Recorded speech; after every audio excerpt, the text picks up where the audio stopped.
E pessoal, aqui para fechar mais um dia de Copa do Mundo com análise desse Suíça 2, Argélia 0. A Suíça está classificada para as oitavas de final. A Argélia vai embora, se despede dessa Copa do Mundo. Um jogo que foi o último jogo das madrugadas de Copa do Mundo, né? Tá acabando, gente, tá acabando a Copa do Mundo. Faltam apenas 19 jogos para terminar. É aquele momento que bate já uma tristeza, uma nostalgia, mas também aquele momento mais decisivo, né? Quer dizer que está funilando também, porque todas as seleções estão cada vez mais próximas, as que sobram, de levantar a taça, né? Mas nós tivemos essa classificação relativamente tranquila da seleção da Suíça. Com esse resultado, a Argélia se une às outras seleções africanas eliminadas, né? Até aqui, vale lembrar aquele recorde histórico, né, das seleções que se classificaram, passaram da fase de grupos. Chegaram 10 seleções africanas à Copa do Mundo, 9 se classificaram para a fase seguinte, né, para a fase de mata-mata.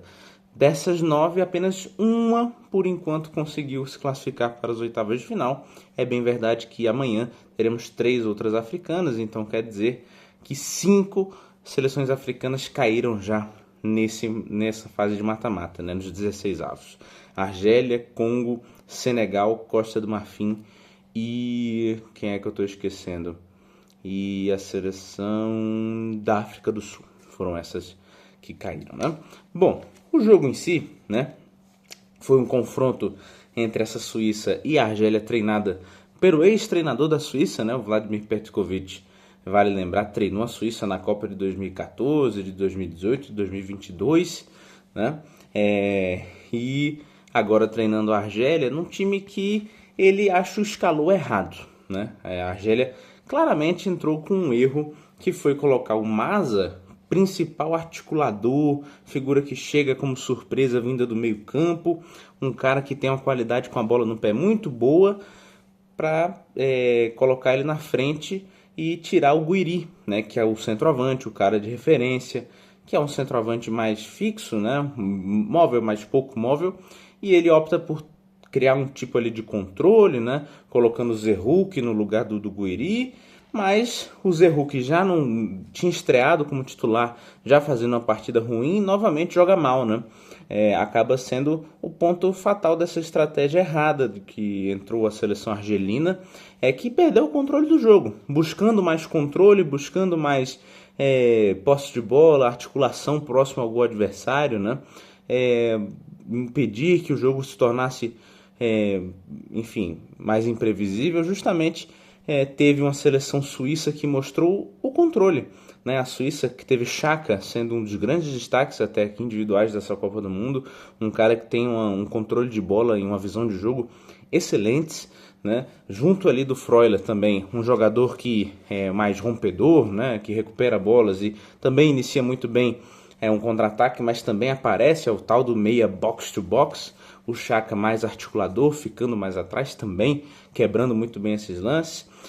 E a Suíça tem o diferencial, né? Se os jogadores de destaque da seleção da Argélia, principalmente o Mahrez, que é o cara mais incisivo que esse time tinha, já não está no seu auge, já não consegue ser esse jogador que busca a profundidade, que tem o rabisco, né? E vale ressaltar que, para além do Mahrez, que é um cara que também já se acostumou a jogar como meia, a Suíça ainda tinha, a Argélia ainda tinha outros 5 meias, né? Bentaleb, um cara mais para trás, Zerhouk, Aouar, Maza e Chaib, todos meio campistas, ou seja, um time que faltava profundidade, justamente numa Suíça que já mostrou algumas vulnerabilidades na sua linha de defesa, e justamente ressalto como a estratégia do Vladimir Petkovic foi errada. E a Argélia, a Suíça, do contrário, foi um time que teve esse diferencial, né? Que teve o ataque à profundidade, que teve a ousadia, que teve o drible, na figura de, e mais uma vez tenho que destacar, Manzambi, né? Manzambi é o nome da Suíça até aqui na Copa do Mundo, não começou como titular, muito jovem já, tão alegre, né? Tão com a presença tão forte no jogo, ele absolutamente inevitável nas partidas da Suíça, né? Entra em todos os jogos e desde que começa a jogar mais, né, a partir do jogo da Bósnia, participa em gols em todas as partidas, né? Tem até aqui, se eu não me engano, 4 gols marcados ou 3 gols marcados, e acho que tem 2 ou 3 assistências também, o Manzambi.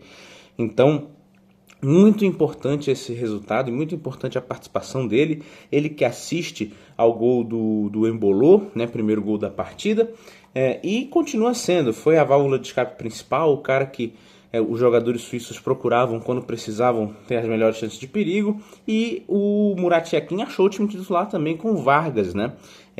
Indo pelo lado oposto, pela direita. O Ndói também, um jogo com 4 atacantes na Suíça, com o Manzambi sendo o cara que vinha mais ali de trás, mas também participava em todas as partes do momento ofensivo.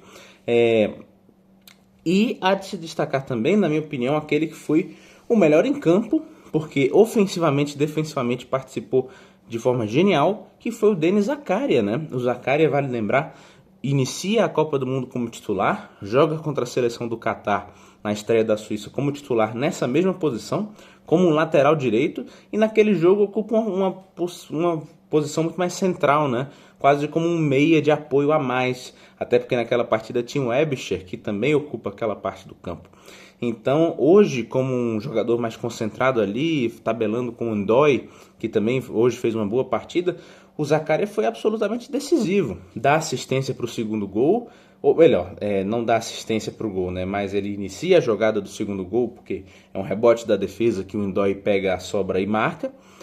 Mas também inicia uma série de jogadas ofensivas desse time da Suíça, né? Fica preocupação porque ele parece sair sentindo, não sei se está machucado, não sei se vai precisar ser substituído, mas foi um cara muitíssimo importante para o jogo da Suíça hoje, né? Então, uma partida que, para você que não acompanhou na madrugada, como eu, que já estou aqui maluco, né?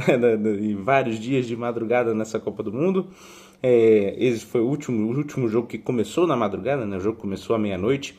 Então nada mais disso, mas o jogo não foi tão animado assim, não foi tão importante, né? No sentido, obviamente, muito importante para a Suíça, não há como negar.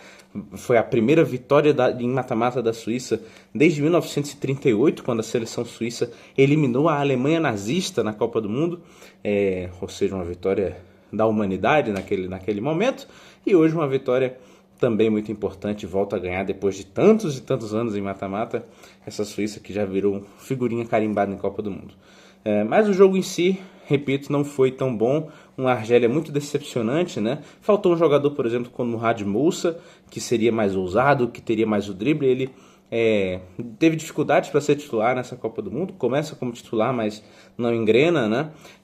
E também faltou a referência, né? Faltou o Guiri, colocar o Maza lá na frente foi uma estratégia muito equivocada, e eu acho que essa partida tão decepcionante da seleção da Argélia, que podia competir, com certeza, foi o fato de ter colocado o Maza como centroavante e não no meio, onde ele joga tão bem. Com esse resultado, a Suíça agora espera o vencedor de Colômbia e Gana para saber seu adversário nas oitavas de final, e já está classificada para mais uma oitava de final. É isso aí, pessoal. Até a próxima.